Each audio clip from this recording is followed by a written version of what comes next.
Welcome back to another one of your flip lectures. Today we're going to talk about the war at home, the United States during the First World War, as well as propaganda. And as you may remember, the United States entered the war in 1917 after the sinking of the Lusitania and the Zimmerman telegram caused the U.S. to join the Allied powers. And so in the war in 1917, here are the sides. Allied powers include Great Britain, France, Russia, and now the United States. The Central Powers consist of Germany, Austria-Hungary, and the Ottoman Empire. But as we remember, the war in 1917 is in a state of stalemate. And so essentially, if we take a look at the map at this point, on November 30th of 1917, the battle lines have been drawn across all of France, down in the Balkans near Turkey, as well as on the Eastern Front between Germany, Austria-Hungary, and Russia. But essentially, these battle lines had moved very, very little. And even though there had been 3 years of fighting, not much had been gained by either side. But when the United States comes into the war, they don't really have a firm reason to join. And so President Woodrow Wilson decides to change the meaning of the United States' involvement in World War I by saying now that the conflict was not just about the Lusitania or the Zimmerman telegram, but he says America is fighting to make the world safe for democracy. And Wilson's speech, in which he pledged the United States was going to war to make the world safe for democracy, came up with 14 points, which were essentially the goals for the United States that they were hoping to get out of the First World War. They were probably overly idealistic. He called them principles for world peace. And so if we talk about Abraham Lincoln changing the meaning of the Civil War by making it about slavery, Woodrow Wilson, to a certain extent, is trying to change the cause of the United States' involvement in World War I. Remember, this is a European war. The United States really doesn't have all that much to gain by fighting in it. And so these are Wilson's 14 points. They involve things like no more secret negotiations, the freedom of the seas, free trades, as well as this idea of self-determination of peoples, that all of the ethnic groups that were living within empires should be able to, at the end of the war, determine for themselves if they want to stay in these empires or create their own independent states. And the last sticking point of the 14 points that's really important is the creation of a League of Nations, which would basically be an association of the powerful countries of the world to try to guarantee the political independence of all states. Now, the League of Nations as an idea is going to ultimately fail, but the United Nations of today is a direct descendant of Wilson's original idea of the League of Nations. So when the United States enters the war, they need to mobilize. They need to get the country ready to fight in this global conflict. And so President Wilson and Congress create the War Industries Board, which essentially organizes industry in order for them to begin making weapons and equipment for war as opposed to the consumer products that they had been making before. In order to fill the army, the selective service, the draft, is called up. And this army is going to be really diverse with all of kind of a lot of the different ethnic groups, first, second generation immigrants. However, black soldiers are still going to be in segregated units in the First World War. But ultimately, when we talk about these different European ethnicities kind of becoming American, or Americanized rather, this is really the moment in which that happens. Then on the home front, food, fuel, rubber, other important war materials are going to be rationed, where you would actually get a book of coupons and you were only allowed to buy a certain amount of these kind of very important products that could be used in war production. Also, in order to pay for the war, Americans were encouraged to buy victory and liberty bonds, and they end up buying about $20 billion worth of these throughout the course of the war. Remember, bonds are a government IOU. And so the citizens were encouraged to buy bonds from the government to pay for the war now to be paid back later. And also the mobilization of the U.S. workforce is going to cause a lot of changes in the American society. Women are going to go to work in larger numbers than ever before. African Americans in the South are going to migrate to northern cities in order to take advantage of the wartime jobs. And about 100,000 plus workers from Mexico are allowed to come into the United States legally in order to work during the wartime.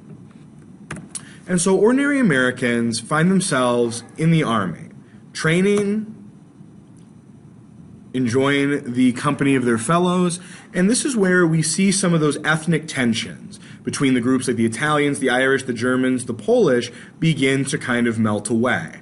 Service in a war together is going to break down a lot of the cultural and kind of ethnic barriers between these new groups of Americans. Also, women are going to go to work in a major way and going to take on a large role in American society, which we can talk about as influencing the women's liberation movement in the 1920s.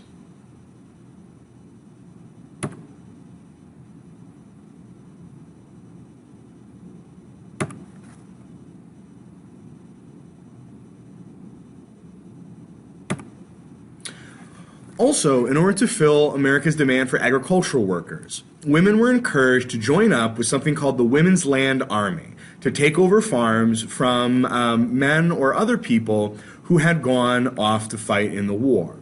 And so the farmerettes were called up in order to kind of make sure that the United States' agricultural production was kept up even during the demands of wartime. And so a national campaign portraying, perhaps for among the first times, kind of strong, independent women, is going to call thousands of women into service in the Women's Land Army. But as you can see, kind of the images about women are going to start to shift during this First World War. But inside the United States, there's also a lot of fear and paranoia associated with the war. There was this idea that there was kind of like saboteurs and kind of spies and agents of the enemies everywhere.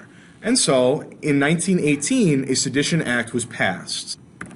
And the Sedition Act made it illegal for anyone to publicly criticize the war. And as you can see from the political cartoon, this was a very, very controversial law, because essentially what it did was limit Americans' freedom of speech. There's also a lot of anti-German sentiment, so much so that the food sauerkraut was renamed Liberty Cabbage in a lot of American cafes, as well as hamburger was renamed Salisbury Steak as to sound more American and less German. And also there was a fear of espionage. Americans were encouraged to be watchful for any enemy spies or activities, and so all of this is going to lead to a lot of fear in the United States. And in order to help out with kind of people's paranoia and fear, the United States created the Committee on Public Information, which was charged with making official kind of posters, films, and other things that we now would refer to as propaganda. And propaganda is a form of communication that really is about influencing the attitudes of people towards a particular kind of position on it. It's not based on facts necessarily. Usually propaganda is based on emotional response and bias-style statements to appeal to people's emotions rather than their intellect. And so in Europe, propaganda is going to take a couple of forms. If we kind of take a look at these photos, let's see if we can figure out what type of tactics are being used to try to convince people to fight in this war. In Germany, you can see the propaganda is a little bit different than the propaganda that will be used in Great Britain. And so it's kind of interesting to look at kind of the depiction of kind of the German family, the German soldier, versus kind of the way that the British are going to try to convince their peer persons to join up in the war effort.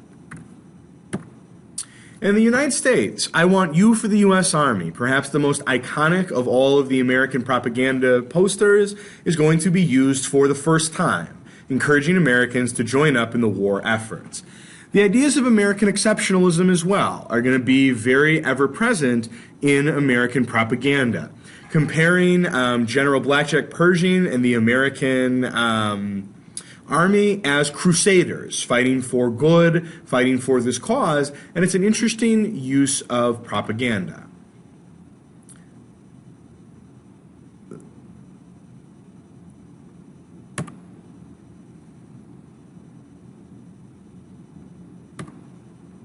Also, beyond just propaganda posters, there was also music. Songs written like Over There, songs written like Hunting the Hun, encouraged Americans via song to join up with the war effort.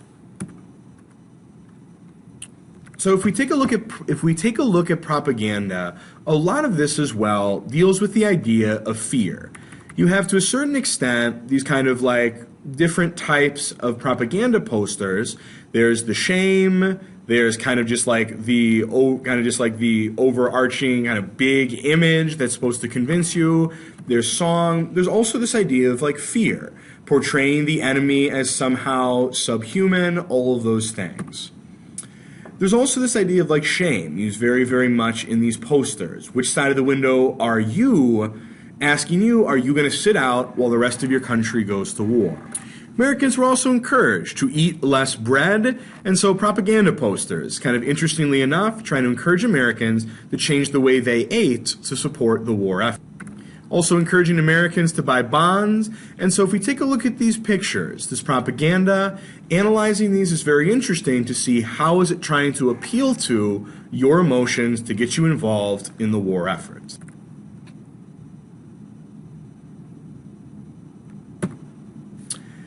And so the United States, for 2 years, is going to spend about $27 billion on the war. In today's money, that's closer to $493 billion. But ultimately, the United States' experience on the home front is going to change a lot of things in the country that are going to become more and more apparent in the 1920s. As well as for the war itself, America's industry and manpower is going to tip the scales of stalemate in favor of the Allies. And so by the end of this war, the United States is going to go through some immense changes.